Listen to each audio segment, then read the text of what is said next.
Hello, everybody. Welcome to the Laser Sports Academy podcast. I am very honoured and happy to have one of my favourite humans, two of my favourite humans, in fact, in the world, with us today. Mr. Andreas Kent Mumin from Sweden, recently played for Majestic 5 in the Australasian Championships. How are you, Andreas? Oh, all good, all good. All good, as always. And Mr. Ryan Holmes, co-founder of the Laser Sports Academy. How are you, brother? Yeah, pretty good, Mike. Pretty good. Excited for another pod. Let's go Yeah. talk about some laser tag because we've got nothing else better to do, huh? Exactly. Nice shirt, by the way. Yeah, that's what I'm saying. Represent the Majestic 5, everyone. And I didn't realize until now that this shirt never actually surfaced at the tournament was intended for the 2020 Worlds. So that makes it even cooler, I reckon. Yeah, Here we absolutely. Rare. Yeah. I wouldn't leave that lying around your hotel room at the next tournament we're at, mate. No, definitely not. Alrighty, guys. So, firstly, if you don't know who Andreas is, you probably should crawl out from under that rock. But yeah, if you are new to the channel and you don't know who Andreas is, then he was actually our first ever guest on our first ever podcast. So please jump into our list of podcasts on our YouTube channel, and you can find out all about him in there if you want to find out more about his background. But has been and done everything in the sport pretty much is a quick summary, and including now the Zone Laser Tag Australasian Championships, of which he brought a crew from Sweden and one US player joined them as well to come over and play in our big tournament over here. And yeah, that's the topic of our podcast today. The Zone Laser Tag Australasian Championships, a visitor's impression. And we're here to find out, from somebody who has a very what I really like about Andreas is just how honest he is, and he's got a very critical mind in terms of his how he analyses things, how he thinks about things, and he's always looking to progress and improve things. So he had a lot to say on a recent post on the European Facebook group, which everybody really enjoyed. Got a lot of views and likes, and we thought, what a perfect podcast topic to get him on and talk about it. So without further ado, let's jump into it. And before we get your impressions on the tournament, mate, why don't you give us a little bit of background on your team, who went, for those that didn't follow your journey, who went on your team and how you guys went. Yeah, all right. So I turned 40 this year. So I decided to do all nats all across the world in 1 year. Didn't turn out that way because Australia and Germany had at the same time. But so I did all nats except Germany this year. Two to go though. But I will do Sweden and Finland. Finland is in a few weeks, and then Sweden in December. So I started asking around, and I always ask Bambi because we've been playing together since I think we started playing in 1997, Swedish Nationals with 1997, and he was on board. And then we just asked around a little bit, and we ended up with 5 Swedish players.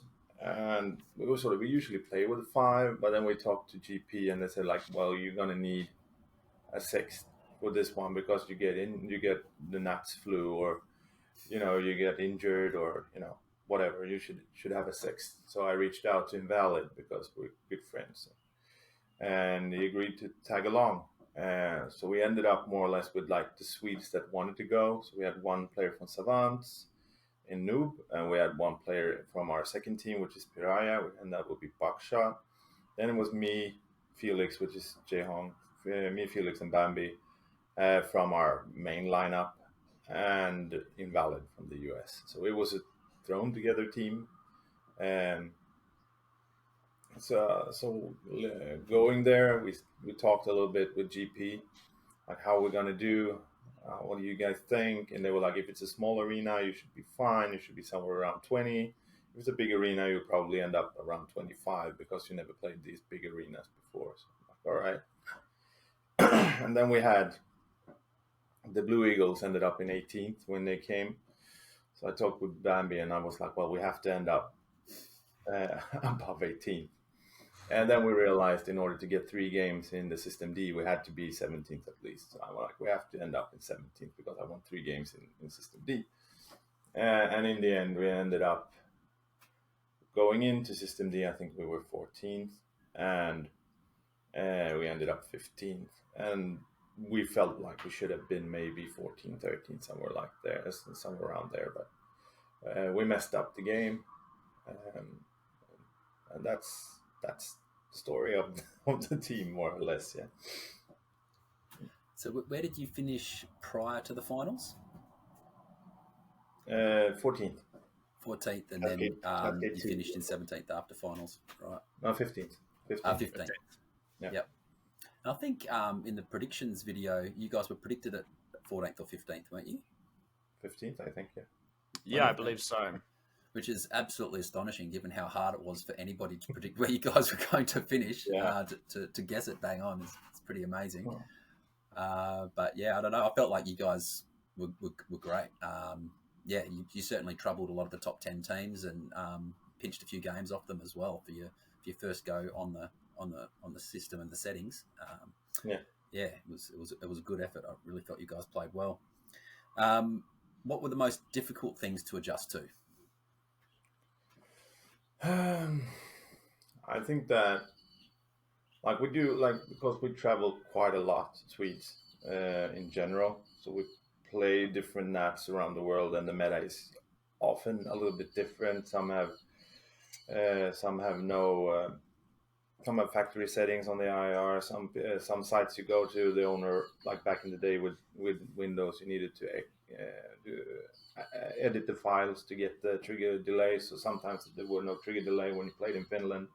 Like the small, like we used to a lot of things, but I think the toughest thing is actually the schedule and the no trigger delay. 2 shots per second. I mean, it's not that big of a difference unless you are cracking a base. And no stuns makes perfect sense. With 2 shots per second, it would be weird with stuns. And reloads, I always enjoyed reloads. I think reloads should be standard. So that's an improvement for me. I mean, it's not a different thing. But when in Europe, I don't know why, but reloads are not installed like as a standard set in any country, from what I understand. So we don't have reloads. So we would need to buy our own reloads if we want to reload in our tournaments. But trigger delay and the actual schedule, I think. I think for me as a player that plays on Nexus as well at home, which has got like that inbuilt trigger lockout that you can't really get rid of, going to the Australian competitions, which have pretty much all been played on Helios Pro or Helios 2 in recent years, it's always even though we're making that transition relatively often, it's always it's a pretty big struggle in the first few days. You as an active person, it's different because you're expecting to win more duels than you should. But then as a deactivated person, it's like a surprise because you're winning more duels than you would expect as well. So that's just a subtle thing like that makes like a pretty big you need to make a pretty big adjustment in your game that you don't really think about, I guess. And then vice versa, once we get home and we start playing on trigger lockout, everyone at home like goes to take a duel and they're like, yes, trigger lockout, I have to play this completely differently. So it's I'm not surprised that was a big one for you guys. Yeah, the difference is huge. So especially for door defenders. Explain to us a little bit about for people that maybe not have played on trigger lockout or only played on trigger lockout, what's the difference in the game style that you have to make when you go from one to the other? Yeah, so it dates back to V5, I think. V4 had no trigger lockout, but on the other hand, they had the sim shots, but Simfire, that's what you call it. So back in the day, it used to be, and we sort of maintained it, that if I'm alive and you're dead, well, we say active and deactivated, I will have the first shot when you come up. And that makes a huge impact for the attack defense playstyle. Because an attacker can't simply just walk up on a defender and spawn and just shoot him. It doesn't work that way. You have to be a little bit smarter on how you play against the defense.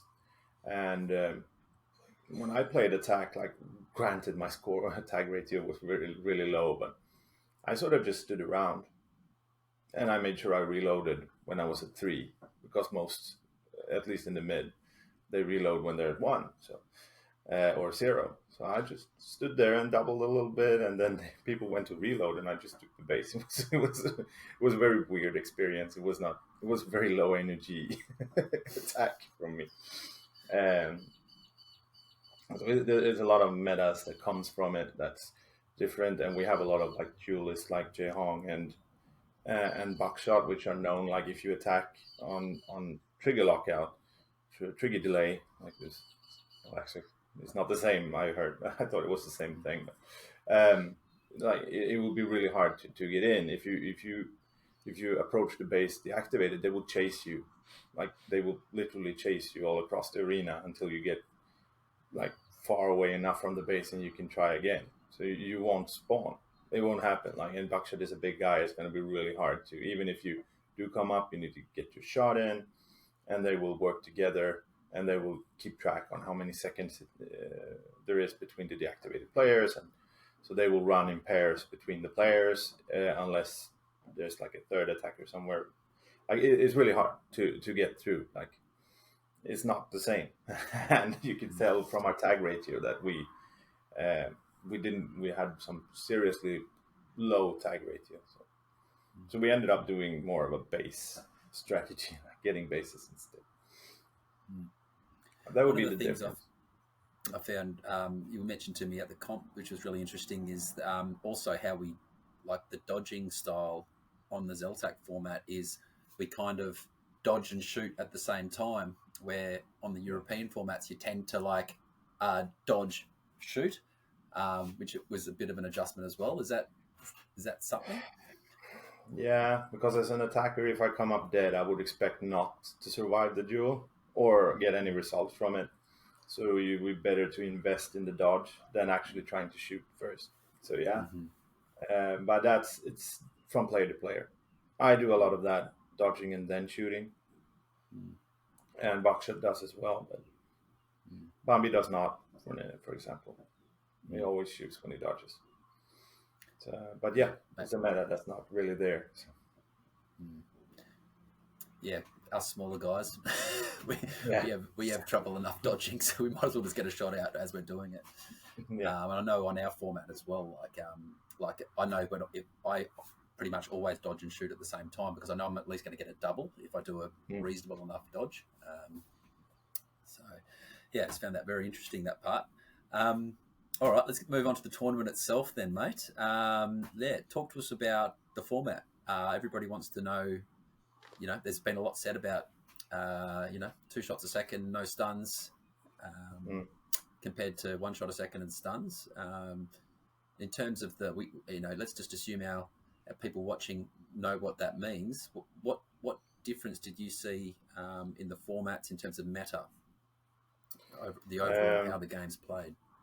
Yeah, so first, if we just talk about the format, I mean, it's a totally different format, and I know a lot of, like, when you talk to Europeans and Americans at times, and you say, oh, it's 2 shots per second, and they try to imagine 2 shots per second, and of course, if that's the only thing you change, it will be fairly stupid, right?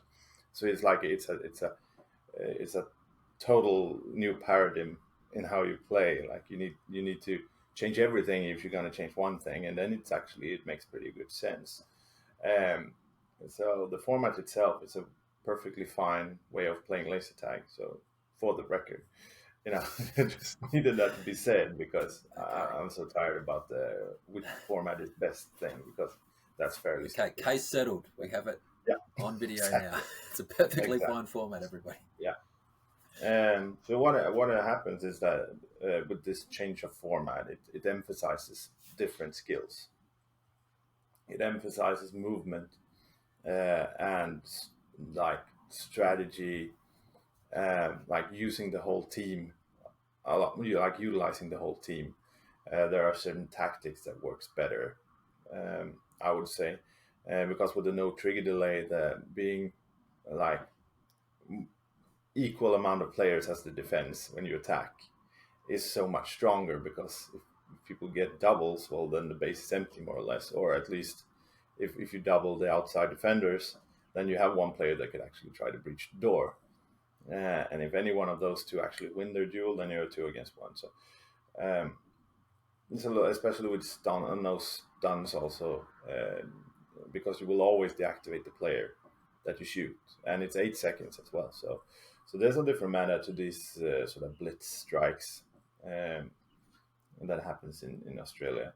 So that part is different, and the level of tactic, like the tactical mind that you need to execute that is impressive actually. So there's much more depth to the meta. I think there's not as much up to each individual, like as it is with our meta. I feel sometimes that one player can make more of an impact in the way we play than in the way you play, and that's good in a lot of ways when it comes to tactics and team cohesion and all that.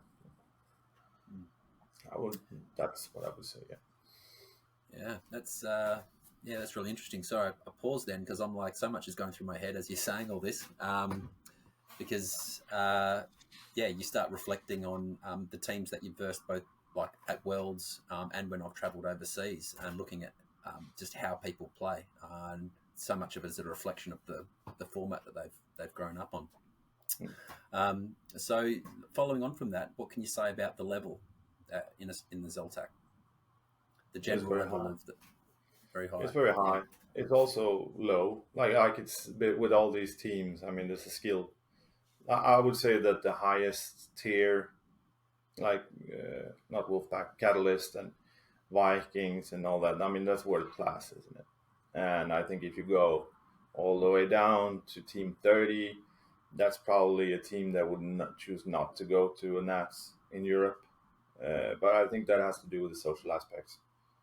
Like it's more try hard in Europe, so a team like that would not play, or maybe one or two would just try it to see what level they're at. But you wouldn't have all these.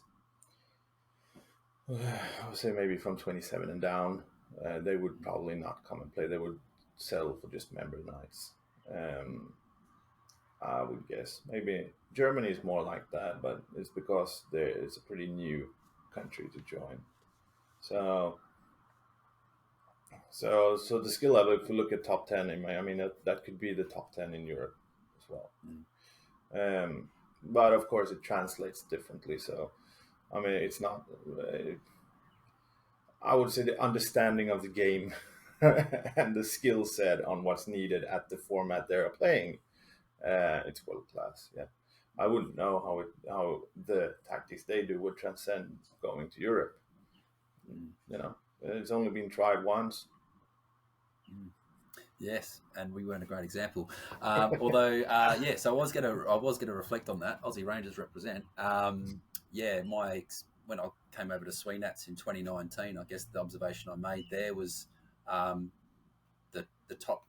There was the top 7 odd teams that were all relatively equal. They were all beaten up on each other most of the week, but there wasn't a middle tier. Like there was the last 2 teams, which were kind of probably a little bit better than our bottom tier, admittedly, but there wasn't. I think the biggest difference I noticed is that the ZLTAC has this really big mid tier. There's like 15 teams in this middle group, which are not at the top level, and then certainly not bottom teams as well.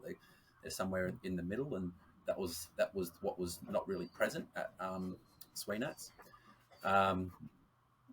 But yeah, I felt like even though our final result wasn't great when we went to Sweenats, we won a lot of games, and we just didn't win the right games. So I felt like it was. If you looked at the result only, it didn't look like our skill translated very well.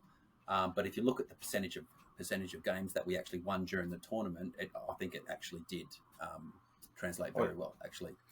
Yeah. So I would say, but because you won the first round, Robin, you were the first team. Like you ranked in at number 1, and also it was nighttime, which is not something that you commonly do. I mean, it is rough playing night, and without many breaks as well. Like you don't have these breaks that you have in Australia. And Runt got injured, so I mean and we all know how good Runt is. So. So, I mean, back then he was just a baby. Back then he was. I know it was still really good. He was just starting to get to a good level at that point. He's certainly turned into a god now, but back then he was just breaking into the top tier over here. Yeah. Cool. And I think, I think GP proved that, the top tier from Europe can certainly compete at the top level over here as well. Certainly it did take him a couple of years, but it's it's definitely possible that you can translate the skills from one to the other. So just let's sort of pivot onto the organisation of the tournament now. What did you think of the scheduling and the final system?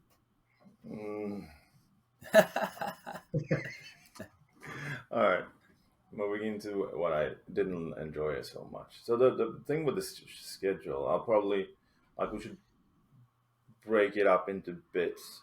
But for us as a new team coming in, first you have just talking about the main format now. The round robin was very unbalanced. We had a lot of weird games, and that takes like more than half of the tournament, I think. The last 4 days is Cascade. First 8 is round robin, and we had like, I'm gonna call out names, but we played maybe Team 28 and Team 2, and then we played maybe between Team 24 and Team 3, and it was like we had like 2 games where it was us and maybe 14, 15, something like that. So something, or even like 2-3, something like that, like ranked in at 2-3. So it was like an even game. We really have this like games that were, and it was a race for second place because it was so bad. It was very low quality laser tagging. It was not like at times people weren't even trying. They were just like, we're not going to win this one. Oh, then okay, never mind. And I talked to a lot of players, and they're like, we're just waiting for Cascades because that's the best. Everyone loves Cascades. I'm like, all right, cool, but that's in like 6 days. We're doing, round robin, not a fan. Cascade 1 was when the tournament started. Everyone was sort of agreeing with that I talked to. I mean, that's when the tournament starts, actually, Cascade 1. And then the game changes completely. And that's like fun. Like you play and your games are sort of connected. There's equation to it. There's a meta that's nice. That's when we actually started to learn how to play in Australia. And after that's done, and that takes like 10 days, 11 days, something, then it's System D. And that's like half a day of the actual end game, the whole build up. And then it's like, okay, you get 1 game. There you go. See you next year. I mean, it's very, the ending is very not dramatic at all, which is a shame because of all the build up and the hype and everything. And that's when you sort of feel like, okay, this is a social event for 20 of the 30 teams. They're not expected to take this day too seriously. It feels like it, like probably teams are because it's the elimination day, right? But it feels like that last day is built for the top tier, like whoever has a chance to reach the goal in games, and the rest, like, why do they bother? I mean, that's how it felt, at least. There was no hype. We came in like we were granted, like we came in at as team number 14, which is too low to actually go somewhere. But it felt like another day at the site. Not sure what to do about that. Do you guys play round robin in like the European tournaments and stuff? Yeah, we rush through it. We have to at some point, right? So we put a lot, like our System D is, depending on where you go. Like I'm talking Sweden now, because it depends. But we will try to have like as short as possible round robin. And then like Cascades, we have much fewer teams, so it's of course quicker. And then like a long System D, triple games. So you get 9 games in the System D. Right, because each game is like a 3-game series, right? Yeah. Yes, I understand that's not really viable here, but it's something, just because that's where it matters. That's the only game you really need to win. Like you can be second all through the tournament, and then you have this like 1 or 2 games where you really have to win. Otherwise, it's just second is fine for like a majority of the teams. It's a weird thing. Yeah, it's an interesting perspective because I feel like the round robin is just like it's a weird experience for everyone, right? Like as the lower performance teams, you're going into games and you're not you go into most of your games not expecting to win most of them. It's kind of it's a weird experience to go into a game and it's like you're not even supposed to win. It's very strange. And then on the flip side of that, being the top teams, and I was like, oh, like we could walk out of this arena like with a quarter of the game left and we could probably still win. It's a really weird thing, and like you were saying before, the strategies that get employed in round robin are just whack, right? And there's a lot of strange things that like the games will just play not how the arena is even meant to be played.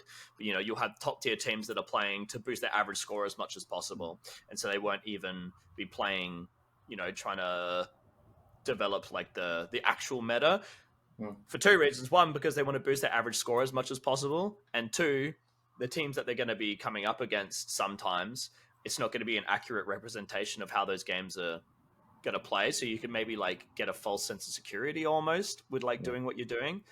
And then also like how many round robin games have there been where you'll have like two top teams or maybe two middle teams and then like a lower ranked team? And this isn't to bash on the lower team, but let's say the lower team just goes like, well, we're not supposed to win this anyway, so let's do this very drastic strategy like a dump or something. And then that dump ends up being like a 50-50 coin flip on which of the two other teams is going to win the game. Like there's so many games in the round robin that go by. It was like, if you play that game and they dump to us instead of dumping to them and being at our base for 12 minutes where we get to field point, we went. It's like there's a lot of things that feel like you're almost like out of your control in the round robin. So I think obviously you need to do something like that so you can get some kind of seeding to go into the cascades and stuff. Otherwise that would be whack. But yeah, I definitely think, you know, maybe adopting that method of making it it's the least important part of the tournament, so it would make sense for it to be the shortest part of the tournament as well, so we can get to like the real games where like not even just for the top tier teams but for the bottom tier teams as well, where they're like, okay, we can actually conceivably win these games. You know, my first year team of people that have been playing for like 2 years each doesn't have to try and beat this team with like 50 plus years of experience, right? I think that's definitely makes sense. And also just the scheduling of the round robin, even outside of it being over multiple days, it's just like you'll have a day where you have like one round robin game, and it's just like it's such like a I don't know, it's so strange. Or, you know, you'll have one game and then like 4 hours later you'll have a game, whereas like Cascades it gets much better because usually the you know, it starts with the lower end and then the top end, and your games are usually grouped together. Like you might have like an hour break at most, but it's all together, and so you can really, it feels like you can kind of, I don't know, it's a more holistic experience, I guess. Whereas the round robin is just kind of like we got to play one game, guess I'll just sit around and not do much for the rest of the day. Yeah, as a team that, you know, works to perform and trains and all that kind of stuff, that's ideally what you want to do, isn't it? You want to rock up, you want to play 6 games in like a 3 or 4 hour bracket with, you know, half-hour breaks in between, so you can reset yourself, if you know, and plan for the next game, and then finish up, relax, watch the stream, have a drink. You know, like that's how you want your day to pan out. And it's a really interesting observation that was something that was kind of a pain point for you guys, because historically the narrative has been just, this is from my time on the ZLTAC committee, and that, you know, 10 years ago and ish, and prior to that, the reason we originally went down this path is because the narrative was for new teams coming along. We want to give everybody the experience of playing all the top players and top teams. So therefore, we should have a round robin where everybody plays each other. Now, I think when a tournament's developing, maybe that's a valid point to make, but I think we might be beyond that now. And it might be something that the ZLTAC committee has to look at.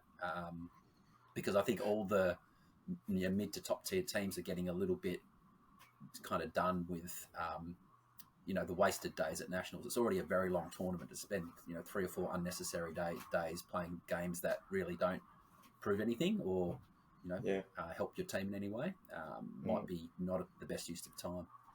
Yeah, I would like to comment on that also, because I asked around a little bit on why it was like that. I asked you, and it's that everyone should play everyone kind of thing.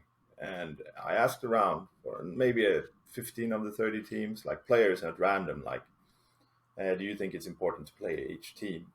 And I got no team saying that was super important. Like, they were just waiting for the Cascades, more or less, like everyone was.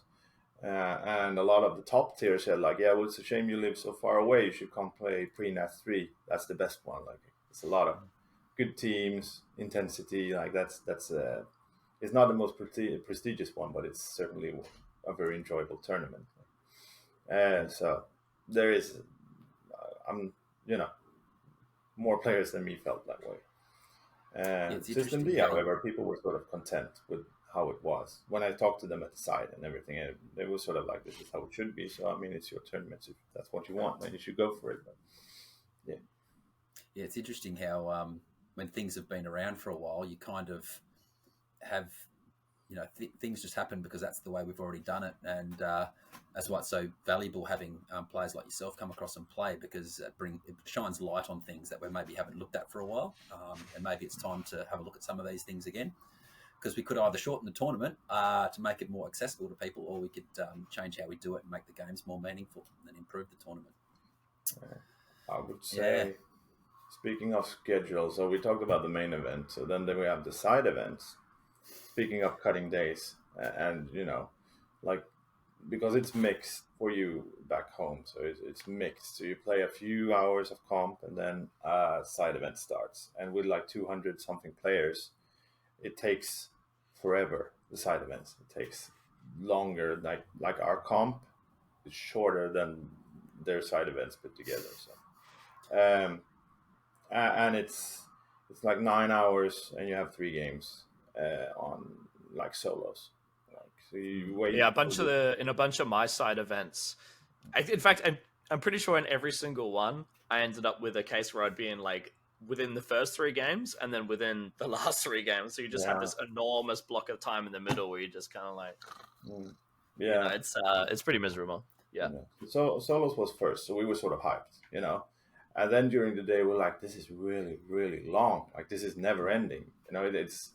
It's like this like void of time where you just sit, because you can't really go back home, because we were living in North Hobart, so it was too far. So we just sat there waiting the whole day, played a few games, and then I think most of us reached round 2. Me and Bambi reached like last round or something. I don't remember. Bambi went to final, didn't he? Can't remember. I mix it up with the Masters all the time, but basically it's a long wait. And when you get to the end game, it's certainly worth it. If you don't reach the end game, then just don't do it. So lore is a good example of that. It makes really no sense playing the settings to me. Like, I'm talking about myself. Like, if you enjoy lore, go play lore. But we could have done so much. We could have gone to like Mount Wellington. We went to the waterfall. We could have done so much instead of just waiting to stand in a circle and doubling with people. So I think that should be played first, except for maybe solos and doubles, which is sort of, doubles is really a thing. Like, you could tell that people cared who won doubles. That was like, people would actually talk about it. Lore triples, nobody really cared. I'm glad for Jae-Hong taking second. Lots of respect for that, but still, it's nobody really. There's no prestige in it, especially the triples event. And we were eliminated. We missed day 2, and we were so happy. We went to the bar, went down to the harbor, we did things.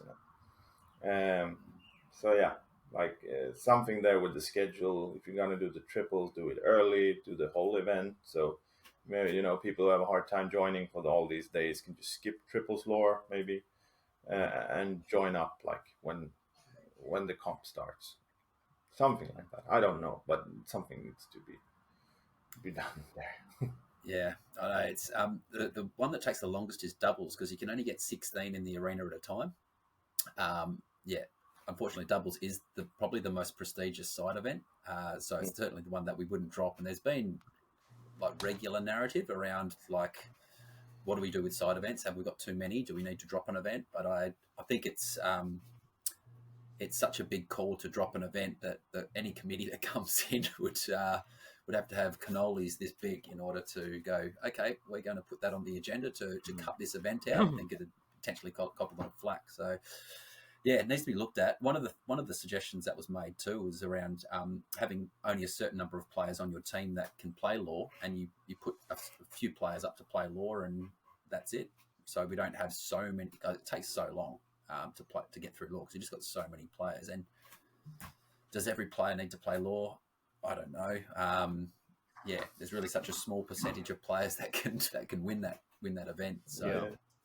There's also a big percentage of players that treat law as if it's glorified training less than an actual competitive format, right? Yeah, and I mean, I've got my own thoughts in this because I think a lot of that is law isn't designed to be playing without trigger lockout, and so the doubles just kind of it's a pretty grueling format, and you know for there to be a format which most people aren't even taking seriously, it's interesting when this is supposed to be like the most prestigious tournament we've got in Australia, right? And there's formats that people don't really care about. So yeah, I think something needs to be done there. I think we should play law with trigger lockout, which does mean that obviously the people that want to treat it as just timing practice, they don't get they don't actually get that out of it.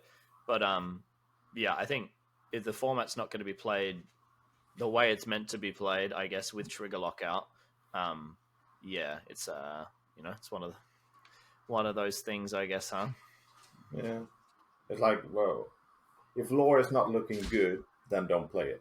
That's like the rule of thumb. Yeah. Lore is like supposed to look good, or you don't play it. So when we went to also, when we went to Helios and like all the games were being decided by one tag, on law. It's like, is there a point to this really? Like it's luck at the end of it, so much. Well, not all completely luck, but there's a lot of luck involved at that point. Yeah, I think it's like 50-50 whether it's luck or skill, because obviously we've got a handful of players that have consistently made it to round 3, and even like in the case of Beefy, he's made it to finals almost every year. So it's not that it's all luck. I feel like if it was 100% luck, then you'd have a completely different, band of people that make it to round 3 in finals every year, right? But there is still, there's the ones that make it every time, but then there is also a significant portion of people where it's like, not to throw shade on the players, but it's like, how did they make round 3 in finals and like these players didn't? It's like, it's interesting.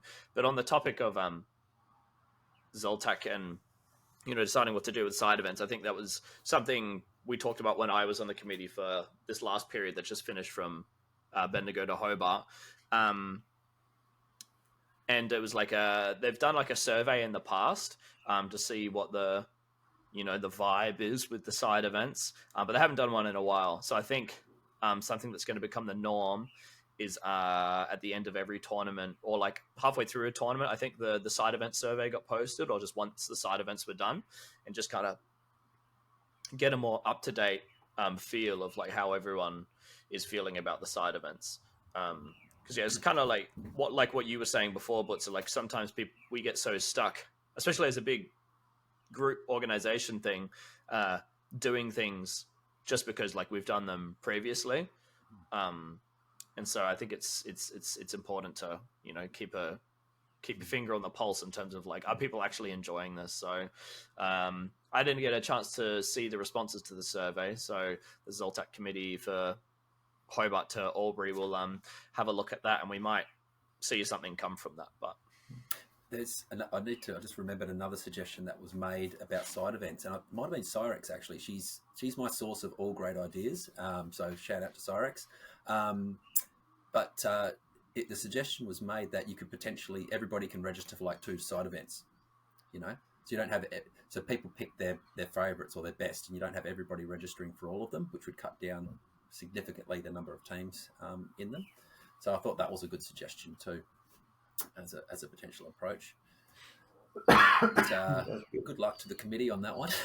Yeah, it's one of those things. Like, it's also, we've done it for so many years. I guess the point where it's like an expectation as well, and then changing things when there is an expectation is always going to be really difficult, right? I think people would be very accepting of it if they lost side events but gained another 6 team games or something like that. Oh yeah, easy. Extend the cascades by 3 games each. So I'm not a big fan of 3 cascades. I like 2 because every time you run another cascade, the ladder compresses more and more. The difference in comp points between the top team and the bottom team gets less each time each cascade finishes. So if you get to after 3 cascades, my observation's been is that it gets too close. Like, you've got too many teams on equal points, only separated by average score, and you've got, one team in the cascade 3 can go from 14th to 3rd or something like that, because they just get a really easy draw and go all the way up. So I like 2 cascades, but extending them by 3 games each, or even 6 games each, and having less round robin games, I think would, if you had a very short round robin, only played a half a dozen games just to rank everybody and then started cascades, but got 9, 12 games in your cascades, I think people would be pretty happy with that as a compromise. Yeah, exactly. And then you have the triples. We haven't even talked about the triples, and that was this year we had Elim. I mean, I'm happy and all with Elim, but it was Elim with no trigger delay, which means that you can basically just wait. Okay, now they're low. Let's go double, and they're eliminated. It was a really weird meta, and I don't understand why anyone would have wanted to play this triple event. Actually, I mean, I like the A for effort, like trying to do some elim, but it should be done proper. It's just another one of those formats that's very much designed to be played with trigger lockout, right? Yeah, sort of. And it's also like you utilize the whole arena. All of a sudden, like parts of the arena you haven't even seen yet. You're supposed to play there now, and you only have 3 games, and then you're sort of out. Well, it depends, of course, who you are and like your skill level and all that. But some teams only got 3 games, and I suppose they might have just gone in, got eliminated, went out, and done that 3 times, and then went home. I mean, it was nothing learned there. Whereas doubles is like you learn something that you can utilize for the main event later on. It's doubles is such a perfect format in that sense. I mean, that's a lot of time. Like, cut triples, cut lore, or just like if the council has a problem, just hold a vote. Like, I mean, everyone talks about it every year, so just something. I don't know, but it's your thing. It's not mine. But I can only say how we would have done it probably back home, and that would be we would have a broken round robin, like you play like a few games, and then you go into 2 pools with 15 in each, and those pools would be played as a round robin, and the top would be top 1 to 15, and the other will be 16 to 30, and then we go into cascades from there. Something like that would probably be done if it works out with the rank points. I'm not sure; it might skew the rank points a lot, but we would do something, just anything. I'm not sure what, but something like that to separate the groups. It wouldn't work actually with the 2 groups and then cascades. Actually, you need the round robin. I think it's all good. I think an interesting overall point to this is that bigger is not always better. And one of the advantages you guys have got of running smaller tournaments is that you can be much more nimble. So from one year to the next, if you guys want to make a change, you can just make a change. Trying to make changes at ZLTAC is hard because there's so many people involved. There's so much history, and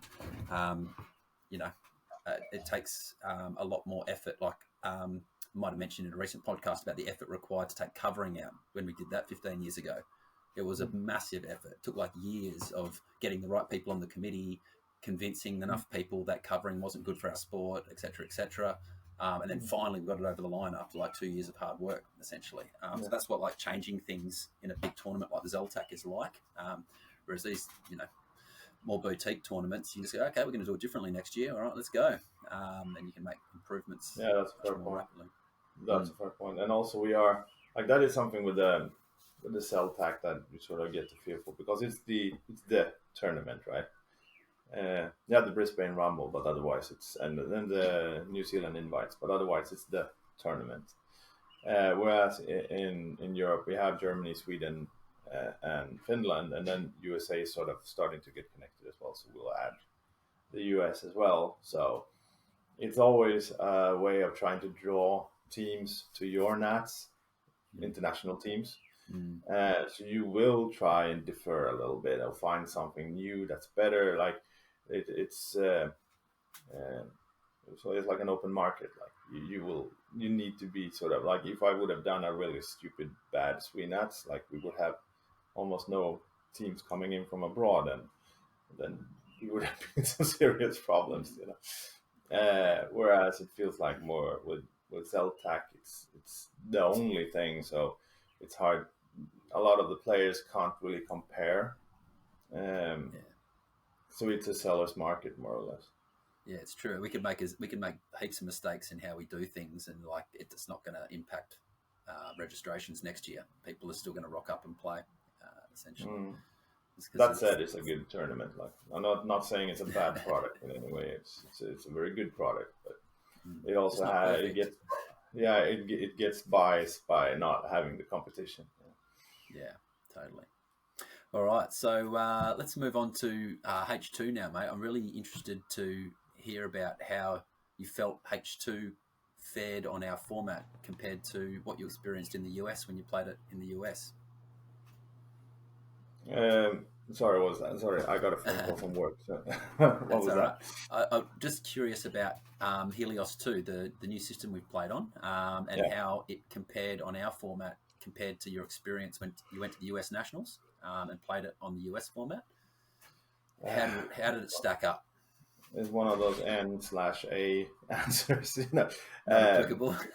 No, exactly, because it's there was so many issues with the tech in the US. Like some packs didn't register any shots, some packs got simfire, some packs couldn't be hit in the back. Like it was very like 1999 NAT style tech, something like that.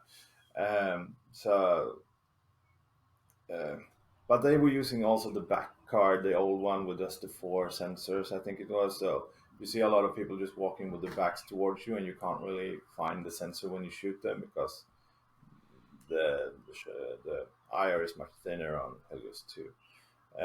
So there was a lot of these weird things. So it's hard to say, but like, if we try to put that aside and how it plays, I think that their bases were more lockable. So the trigger sensor really helped a lot. I think these bases that we had here, with the V in red, maybe that changed with the barrel sensor a lot. But it came down to the bases more than the formats, actually. I think the base decides a lot on how much the system actually changes up the game. Like in the US, playing lore again was fun, actually. For several years of playing lore with Helios instead. Because we only, like, US and Australia are the only countries in the world where you play lore. So I play it when I go to the US, and I played it now when I came to you. But otherwise, we never play it. So. That was an improvement. But I would say, it's hard to say with the system being in the shape it was in the US. Sorry. Could have been a really interesting topic. But, How about you, Holmes? Tell us about what you thought of H2, because you come from a Nexus site. Curious to hear your opinion on it. No, I think like Mumin was saying, I feel like the biggest factor that decides how different Helios 2 plays to the other systems is less the 1 shot per second stuns, even less than the trigger lockout or whatever. It's actually the design of the bases. So what's interesting about Helios 2 is obviously the barrel sensor is so sensitive, right? It's like it's very easy to hit. If your bases are designed in a way where if I'm a attacker ready to lunge a baseline, if the position that the last line is holding is too close, like on Helios 2 to where the baseline is, it makes it extremely hard for the last line to be able to hold that position, because as I'm activating and as I'm coming in, the attacker's going to plug a shot where their phaser is, right? And then it's one of those things where if the last line shoots you as soon as they can, then they're going to get tagged on the phaser, right? And so they kind of have to wait. But if they're too close to the baseline, then especially on 2 shots per second, I guess, that attacker's going to be able to make it around whatever wall and just tag them. So there's like this, you can almost make an invulnerable period as an attacker where you can shoot as you're coming in the baseline, where it's like super risky for them to try and shoot you back. So I feel like it's really important if you want your bases to be, defendable, obviously there's lots of little things you could, develop to try and mitigate it and counteract it. But if you want it to be defendable and lockable, where the last line positions have to be far enough away from the baselines that you can kind of overcome this almost invulnerable period where, like, as the attacker's coming over the baseline, they shoot to where your phaser is, and you have enough time to wait for that shot and then shoot them. That's something, because when I thought about how Helios 2 would play in my own arena, where our last line positions are like very close to the baselines, it would be impossible to hold any of our bases on Helios 2, because you wouldn't have the time to like wait for the shot and shoot them. Like, you have to shoot them straight away, but if you shoot them straight away, they're going to get your barrel. So yeah, something like that. Yeah, one of the things I really loved about H2 was the timing. So what I like Nexus classic system. Definitely not going to rag on Nexus, but it's not my favorite system, and the reason for it is because the timing is too easy to pick up. Like, you hear a sound, you shoot. And when we went to Helios, a lot of crap was given to Helios by a lot of players, but I actually really liked the timing because it actually requires quite a bit of skill to get it perfect. Yes, there's a lot of doubles, way too many doubles, but you can keep people down on Helios, but the window that you have to do that is very, very narrow. There's very few players that can consistently keep people down on Helios without doubling. Now on H2, I felt like it was kind of halfway between Nexus and Helios. It was just the right amount between them. So it wasn't like hear the sound, shoot. So it wasn't too easy to pick it up. But it also wasn't like Helios, where the delay between the sound finishing and when you shoot was quite long. It was a bit shorter. So there was some skill to pick it up, but you had a bigger window to keep people down. So I just felt like it was a really good balance, and that's what I really liked about H2. And then when I jumped back on Helios, when I got back to my home side, it just didn't feel very nice. I just was like, I really would not want to go back to H2. It just felt crisper, felt nicer. Yeah, the timing felt better on H2. Obviously, the phases are beautiful. So V5. Yeah, there's V5. I think on the topic of the timing, I think the Helios Pro timing had a higher skill ceiling. In terms of like you were saying, there was only a very select few of people that actually got like to the level where they were blackpacking people on Helios Pro, because that window is so small. But what that meant is, it's well and good for the people that have H Pro at home, but it meant it was really punishing to come from not Helios Pro, then go to a tournament against people that have had Helios Pro for years. Like, it was a massive factor where, like, especially at the, towards the end of the tournament, it was, it's less of an issue, but especially like the first 50 to 75% of the tournament, if you didn't have Helios Pro and you go against someone that actively practices Helios Pro timing, it was really, really punishing. And so I think, what I really liked about Helios 2 as well was like the timing was very intuitive.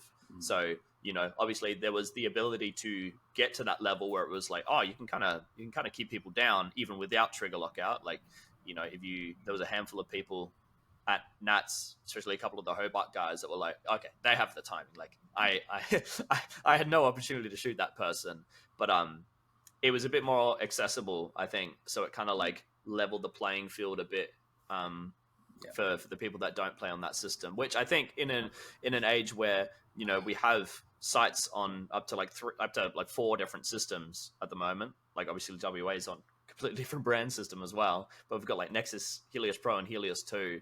I think the timing being like kind of a little bit like less of a thing is healthy for the tournament, I think. The other thing that happened when we went to Helios is that because of all the doubles, it actually promoted much more dumping in the meta. I remember Albury and Cobra's got all the way through, almost got to the final, basically doing split dumps every game, because you just rock up and you're just going to keep doubling. Like people can't keep you down. So eventually you get opportunities on base, and in a 12-minute game, dumping gives you enough opportunities. If you're just doubling at doors, you'll get enough opportunities to get to 7, 8, 9 bases or whatever you need. And if you're always in the points, you win a lot of games. And Cobras were the first ones to figure that out, to their credit, and they turned it into a winning strategy. Didn't quite get them to the promised land, but they got pretty damn close with that. Cool. All right. Well, I think it's time to give Mopar a shout out. I wanted to ask you about the tech at ZLTAC. We know it's okay. We know it's pretty damn good. So yeah, why don't you share a little bit about that to some of our international? Yeah, I was impressed. Like Mopar was always, well, it wasn't always there, but it felt like it was like always there in the vesting room, kit up room, working on the packs and just doing the like any small little glitch you could find, it will just try to analyze it, sort it, fix it, like and putting these packs on charge like after every game, charging, getting these extra minute of battery charging. I mean, there's so many small things that would like never happen anywhere else in the world. Maybe Worlds, because Mopar would be there probably, but there's so much love going into the maintenance that it's insane. Actually, I've never seen anything like it. Okay, when you see him work, like you understand why so many people have so much respect for his work. Impressive. The tech is outstanding. We're very lucky. I grew up in the days when packs decided results. Like every year, there was some results that were decided by bad packs or home site knowing which packs to grab, or the people who were handing out the vests in the kit up room knew exactly who to hand which vest to and all that kind of stuff. And that happened for years, all the way up to probably 2010, I reckon, until we went to Nexus.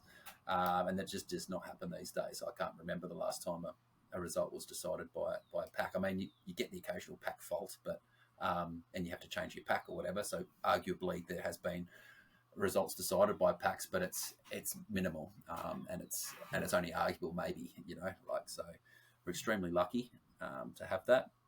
I think we need to shout out P&C this year too, because I heard that they were very available, and any time there was any kind of error in the error log, Tricky and Mopar would send it off to them.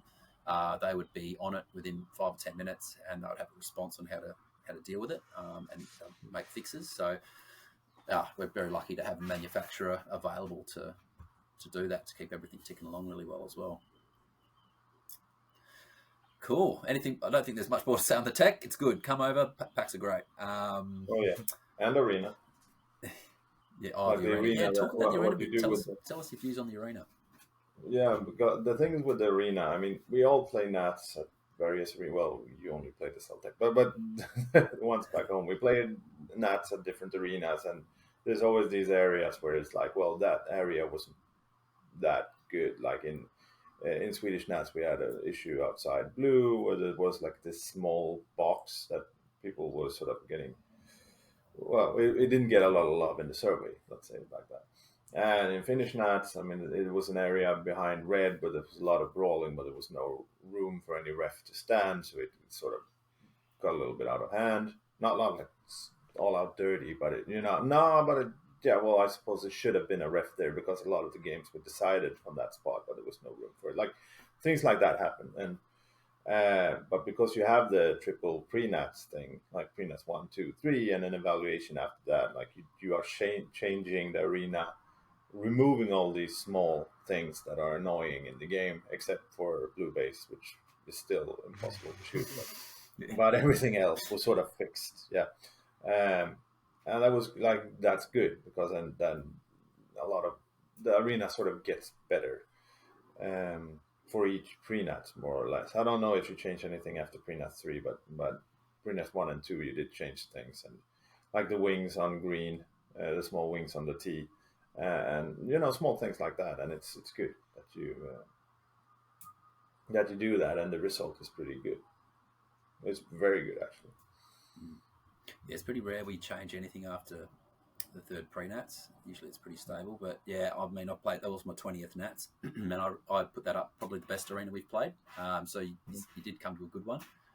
Felt like that particular arena was the perfect size. I think Darwin was great, but touch too small. And I'm not a massive fan of the big arenas. So yeah, I think a small arena is good, and there was just the right amount of distance that you had to travel between bases. So, you know, if you're going to float out and try and support your attack, you're going to be far enough away from your base that somebody can get through your base. So it requires some thinking. You can't just kind of stand in one spot and defend and attack at the same time. So hats off to the Tassie guys for providing a ripper. Yeah, really good. Actually, because we were talking about it, and we are usually like being able to say things like we could only think of two things. One is the blue base, of course, and the other thing is the red base should have been a little bit closer towards blue to make a perfect triangle. It was a little bit too close to green, but these are like small things. The arena was one of the best I played. So I think that one and Philadelphia actually might be two of the best ones that's still in business. All right, let's move on to reffing, mate. What did you think about the quality of the reffing and the willingness of players to play within the rules? I would say the game is much cleaner in Australia. Like people of course break the rules, but not in the way that it happens in Europe, because the reffing is much more strict. Like your ref level is higher, so anyone breaking the rules repeatedly will get ticks. Like they could still do it and get like a tick every now and then, but they will not go unchecked like throughout the tournament, which will happen like at times in Europe. Like you have these players that play borderline like gray area, and they will sort of get away with it for, you've been here, and they will sort of get away with it for the entire tournament, and everyone agrees on it, but the ref level is, they find the ref level and then just below it, more or less. The refs are basically taking things that are blatant and obvious, and people who play gray zone sort of get away with it. So the reffing is good, and the whole thing with the master refs and the senior refs, also very good. I did, however, notice, like I'm curious because we're trying to make the reffing better in Europe. We had some instances where I asked different master refs questions about different scenarios that I saw. Got some various responses on what the proper action would be. So it's not crystal clear. Like the reffing is depending on who I ask. I will get various results, but there is still like a red line. Like it's the level is still good, but in spite of it all, there is distortion among the master refs on what you can or can't do. But it's fine because it's still a lot better than back home. So that system, whatever system, like how it works and all, it works really well. When it comes to the actual rules, I mean, the rules are pretty similar. People say, we were told we would get a lot of ticks, which is fine because they were valid ticks. Like we do interpret a little bit with a few arms differently, not as much as people think. Like the framing we do, it's not legal in Europe, but you sort of just do it because you sort of get away with it. You don't in Australia. So we got our fair share of ticks at the start, and then we adjusted our game and we didn't get that many ticks. So it was all fair. It was no problem. The thing that, at least in lore, that I thought is that you have removed the 90-degree rule, if I understand correctly. And there was a lot of 90 degrees, especially in lore. It was fairly evident. Like people would just bend over like 120 degrees, and their legs would cover their chest, or their arms would come down. The ref couldn't see anything. It was really, or they would like be like really close to you because they will lean towards you. A lot of that I was like, okay, that wouldn't work back home. Like so there are things going both ways, but it didn't affect any. It's nothing that you can't adapt to. Can I ask, with the 90-degree rule, what is there a specific reason the 90-degree rule isn't allowed in Europe? It dates back from the V4 with the, you remember, right? Because you could only shoot the actual lights. Yeah. And then V5 came along, but we were still like, people would turn their back toward you and just bend over, and you couldn't see anything. Like, so we've maintained it, but it's not really for arena play when you attack and you go low because someone is on a high posture or anything. It's not a valid dodge. Because it's really hard to ref, and usually your head comes down covering your chest, or your weapon is like in front of your chest sensor, because we have the stun. So it has like 90 degrees as a dodge, not alright. 90 degree as like movement in the arena or attacking a base, especially in Finland with the wraps and all. That's fine. That's sort of how we interpret it. But you know, it is what it is. We do things that you don't think is okay, and it's not game changers. It's just small details. Mm-hmm. So. Yeah. I remember something from your post too around the running. I thought that was quite interesting. Your view on that. Why don't you share a bit on that? Yeah. So that's the thing where it sort of differs a lot, and that is safety rules. Like some of your safety rules are really like weapons over a ledge, or no, not a ledge, half wall. There you're really strict. Like you go a little bit over, then you get the double termination. But you do improper evac, and you don't get almost borderline killed, and you probably get away with it. And you run in, or if you run into a player, it's sort of part of the game, sort of, depending on which ref. A lot of like the running safety, like we do it for the record, like people were sent to hospital. I think it was 4 times or 3 times. Jam got a broken nose. Hamid got a rib injury. Noob got his knee busted. And like there was a lot of like, everyone was, except for me and Buckshot, because we're big guys, so people move when we come along. Like so for us it's all right, but all our small players got hammered, you know, in club by various players. Like someone got a phaser on their like cough. Like there were so many weird injuries, and from what I see, the safety rules, except for some really weird ones, like the half wall, which we don't have. Like we think it's weird, but it's fine. Are more interference rules. Like if you interfere with the game, then you will get a tick. It's more, feels like it's more of that. Like you get ticked because you're in the way when you exit the base. But if you don't look and you get away with it, and you do something and you can get hurt, or if you're a big guy, the other player can get hurt, like because he can hit you with the face and then get the face in his own face, you know, then that's fine. There's nothing no preventative rules really, which I think is so weird, because there are injuries and no measures are really taken. Like we had, for instance, we had Jae Hong in the team. He has glasses, in case you haven't played him. So he was afraid of actually running. I'm like, because I told him, you need to play faster. He's like, no, I won't, because I don't have any more glasses. If I break these glasses, I can't see. I'll play slow.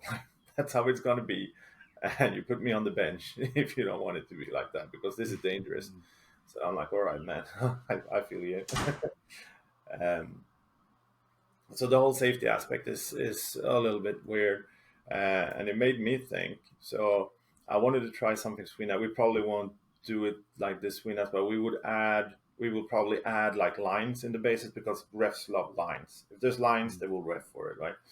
So I would like to add lines like inside the base where the activated players cannot cross, because it's like dangerous. Like you imagine in the green, like with the T, the small wings, like you would have small, like some red lines on the floor So if the activated player just walks out like this, cutting the corner, he will cross the red line and he will get a tick for that, because refs love that, right? They love the lines. So they will need to go around the line, and that will make a safe environment. Something like that, because then it's black and white. People will learn it during the round robin. You will get ticked, and then you will learn it, and then you will do a safe evac by default. Something like that. Just to protect the players, because it's actually ridiculous the amount of injuries we saw. I think that's a really novel idea. I can't wait to hear how it goes. I think it's a really good idea. I think, and just reflecting on your comments on the speed, I think two things. One thing is that in our format, there's a lot of change between who's holding the inside of the base, so you get quite a lot of dives happening, and at the top level, the best way to approach a really strong internal defender is speed. Speed wins. So not just this arena, but we've seen other arenas. Sunny Coast was big for it as well. In 2019, you needed to get some speed up coming in the doors in order to give yourself the best chance. So it's questionable about maybe it's a bit of arena design in that respect about how we design the arenas, but also the style of play. There's a lot of the top what the top 10 to 15 teams do. The dynamic style of game between trying to make it feel like there's 6 players in the arena, in terms of you've got people floating between attack and defense, and then so you've pushed out to support the attack, and then somebody calls you home, and there is no slowing you down getting home. Like, you have to get back as quickly as possible, and I feel like there's a lot of accidents that happen there. So Orkarai got hurt in that situation where he was pulling back to home on a home call, or actually he just destroyed an enemy's base and was rushing back home to get back into defense, got caught up with another player and went headfirst into a panel. So I feel like there's a lot of speed happening in transition as well, which is kind of a product of the style of game that we play. So don't know what the answer is, because I love playing, that's my one wood as a player. Like, I move around the arena a lot and at speed, so it's not, I enjoy that part of the game, but obviously we don't want to have people hurt as well. So I mean, maybe Mumin can comment on what it's like on 1 shot per second and stuns, but I feel like a lot of less like the movement through the arena, but the movement, like the speed you have to get in some base designs to be able to have any chance of getting a last line out could also be because it's 2 shots per second, right?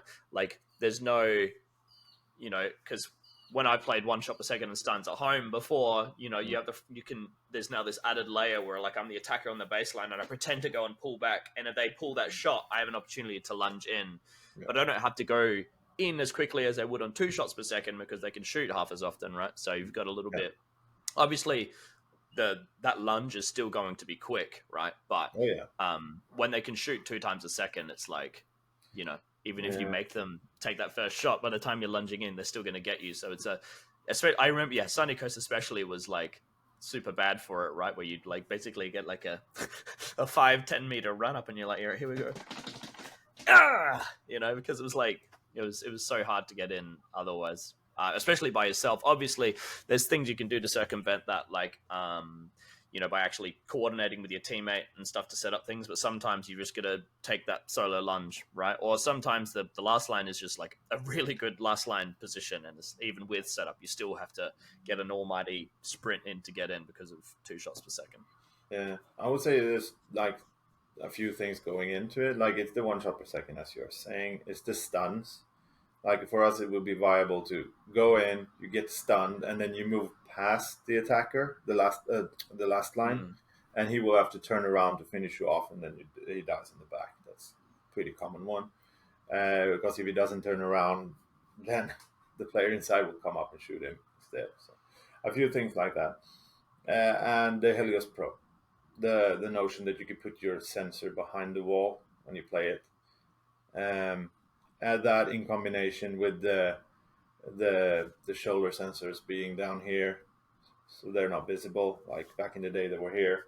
So there's a few things that have been changed. So the packs are sort of responsible for the high speed, and in Helios Pro in particular, you can work around it more in Helios 2. Like, you shoot the defender in the phaser, so you don't need the speed. If you go that fast, you will probably miss the shot.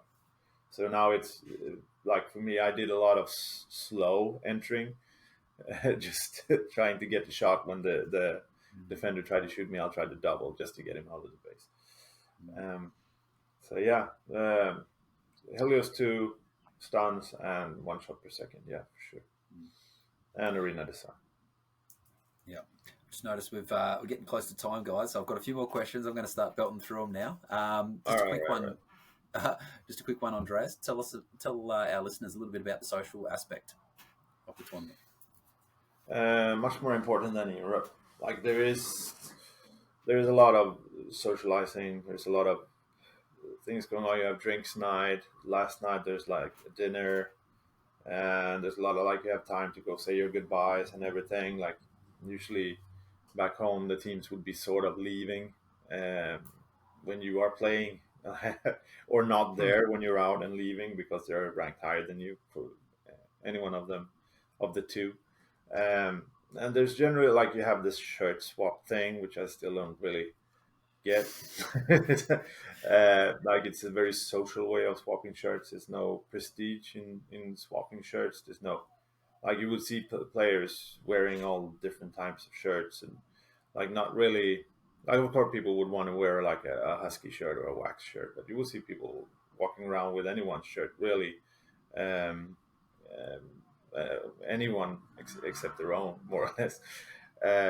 So there's a lot of these things going on. There's a much more friendly atmosphere. There's a lot of politics going on and stuff with the council and all these teams and various states and stuff. But it's still, bottom line, it's quite a nice, like friendly environment, and not a lot of screaming, shouting. I didn't see any fights, so yeah, a lot of that. Like really nice actually. I can see why people come there just for the atmosphere and hanging out, you know, meeting friends, and like there's that side to it as well, and it's interesting to quote Tim, but and it enables so much because these guys are also paying to play, which gives a lot of money into the pot, which so you can do more, get more days. It opens up a lot of possibilities for the tournament organization. So, and also a lot of the volunteers are in that lower part of the bracket, and they will help out and do a lot of that type of roles. We don't really have that in Europe, and that's something I miss, like the volunteer bit and all. Like usually our volunteers would be not playing, more or less. They would be there just to help out. I've actually had conversations with Simi about like when we bring up the idea that there's way too many players at Nats. You could probably cut the bottom teams out. Blah blah blah. If that idea is ever proposed to her by anybody, she's like, "But I'll lose all my volunteers." Yeah. So valid point. Yeah, it is a valid point. But I feel like there is a general culture of like volunteering. That's kind of increasing, I guess. I know in Queensland now we're just going to a system where volunteering both at a local level and at ZLTAC is part of the requirements to get chosen onto a team. So it's getting to the point now for us that we're like, no, it's like a not negotiable. You need to contribute more than just rocking up, paying your money and playing. You need to, we need to get the wheels spinning on this thing. And we all got to chip in. Good stuff. Yeah, hopefully if that continues, then we can get an equal spread of volunteers across all the levels. So if you were to visit again, mate, what would you do differently? I would have tried to play round robin differently, just trying to get more tactics into it. Even if that meant losing a few games, I'd rather go into Cascade 1 lower with more skill set than actually trying to win games that doesn't really matter for your long-term game style. And I would definitely not play the side events except for doubles. And I would maybe... Like, we didn't practice at all. Like, I would at least play a few games with 2 shots per second or, like, with no stuns. Just to get, like, a little bit of hang of it. Or just going to a side. Like, we have a Helios 2 side. We would have gone there and just, played a little bit. But we didn't do it really because... we figured we would figure it out, and because playing some Swede form against each other. I mean, it's you get a feel for the system, but otherwise not so much. Like we did, I went through one time with Slanesh just to get the timing down. That was more or less it. So maybe something like that.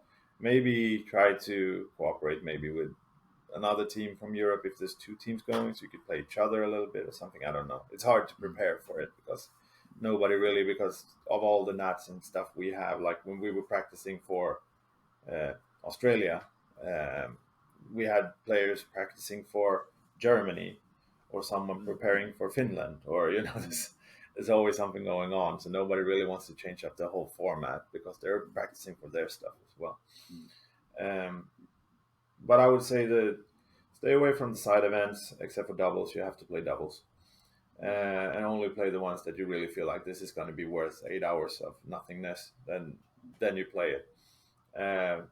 Try to do something with round robin, like anything. Get something done. At least get your calls right and all that. Just don't focus on winning in round robin because it doesn't matter. It's not viable. Your tactics are not viable when you reach Cascade.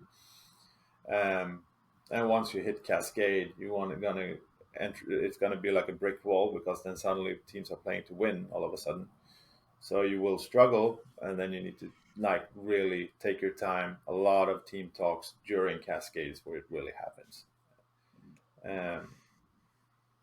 That's something like that. Do you have to have a quick snooze, Holmes, before we continue? I've been yawning all day. This is probably my Quick shower. 30th yawn. I know, but it's gone. All right, he's going to stop soon, surely. I just want to stick my finger down your mouth through the internet. I'm not a subtle yawner. I let everything go on. Let it flop out. That's what I say. Flop it out. Hell yeah. It was interesting what you were saying about practicing before you come, because I remember it's almost like before you arrive, you'd probably own, if you did play our format at home on H2, you'd probably be playing it the same way as you play your own format at home because you don't know what you don't know yet. I remember the first time we came to, it was called Nats, just Nats back then, Nationals 2001. We played one-handed in WA all the way up to that point. And we had to come over and play a tournament where they played two-handed and covering. And so we're thinking, how do we, we couldn't train for it.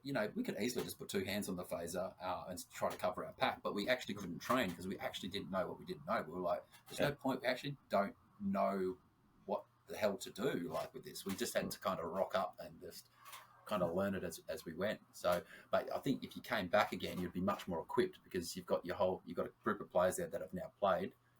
You could probably go to a local site, flick the settings on, and jump into an arena and have a bit of practice, and you'd be much more well equipped to actually get value out of that training, most likely. And you've got a whole bunch of GP players who can come and train with you as well. Yeah.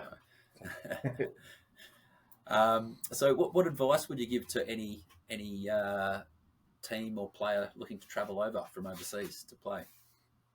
If you're coming as a team, use 6 players,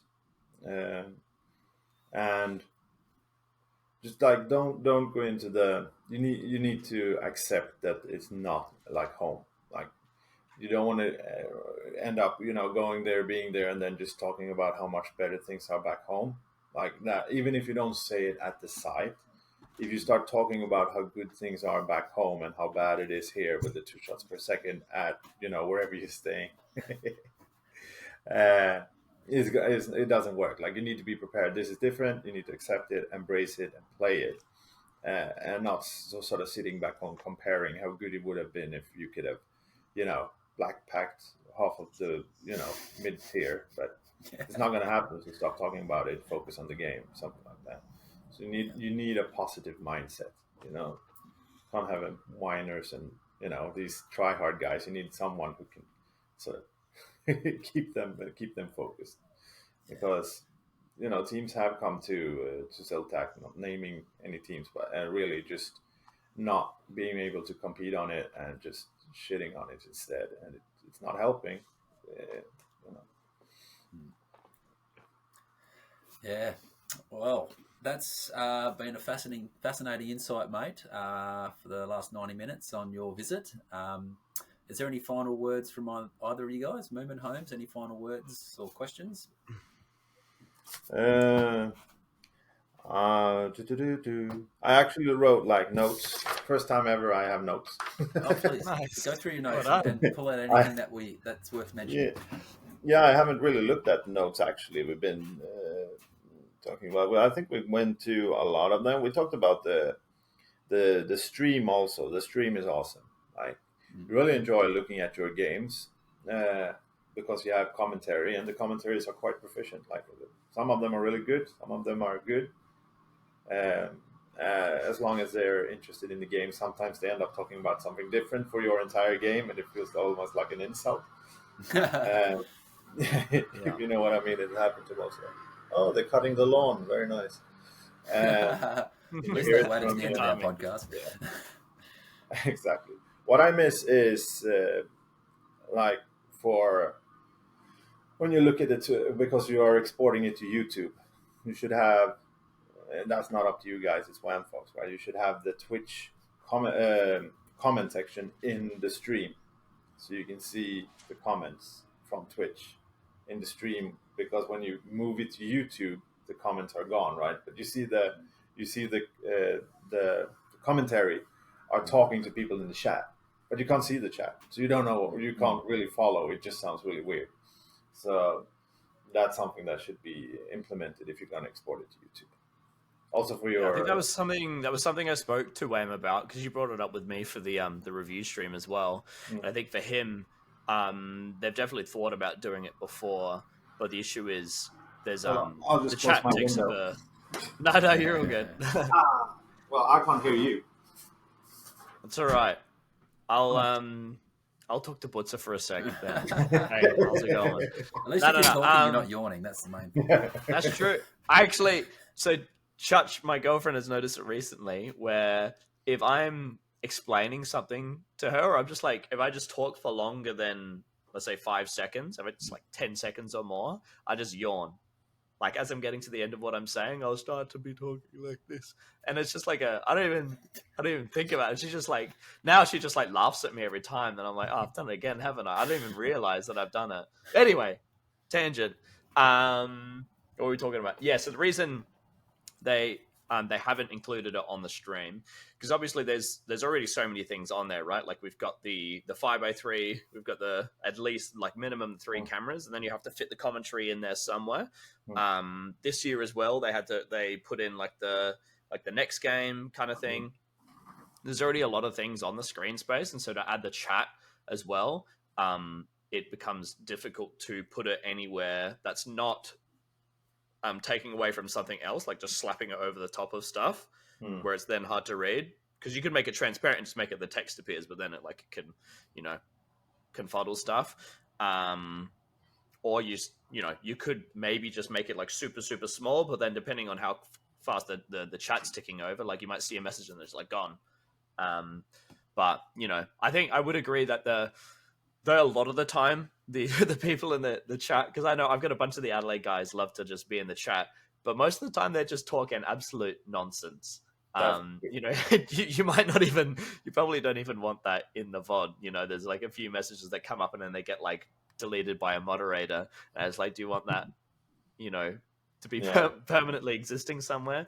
So I guess that there's a few other things like that to consider, but no, for sure it is weird seeing them interacting with the chat and you not being able to see what that back and forth is, especially like I think a potential fix for that is that when the commentators are talking to the chat, that they say what the person said and then respond to it rather than just like responding to it, because you have like that a little bit of like the context, you have the conversation and not just the response to it. That's a potential thing that if you didn't want to include the Twitch chat, the commentators are trained to do that, and then it also means you don't end up with like all the other issues and just what majority of the chat ends up being, which is just like a handful of young kids that have nothing better to do but talk absolute smack in a Twitch chat. Yeah, that's true. Yeah. Yeah. I figure it's more. But I watched our review panel, and I saw a lot of interesting things in the comment section actually about teams. So Yeah. like they were commenting about what we were saying, if it was right or wrong, or if we missed something. And that's where I realized that this should be visible. It added, but yeah. And I think I did make a point of, like I was just saying, like if there was something that was an actual, not just people like talking smack in the chat, I was trying to say what they said and then give a response as well. But I think in terms of my final words, obviously we've seen European teams come to, like not just European, like international teams and players come to ZLTAC. We've seen quite a few new faces. And I think, I really hope that it becomes normal for, obviously money is always an issue, but I really want to see more of an Australasian presence going to these US and European tournaments so we can really just share our experiences, build those bridges up, develop those connections. And, I think a big part of progressing the sport is not everyone being like secluded to their corner of the world. It's like, people actively trying to, link up and, see what it's like on the other side of the fence. But I think it's cool that we've had the Europeans for the most part have been like setting the way in terms of making the trek down to ZLTAC. So I hope in the future we see more of that from us as well. You are most welcome.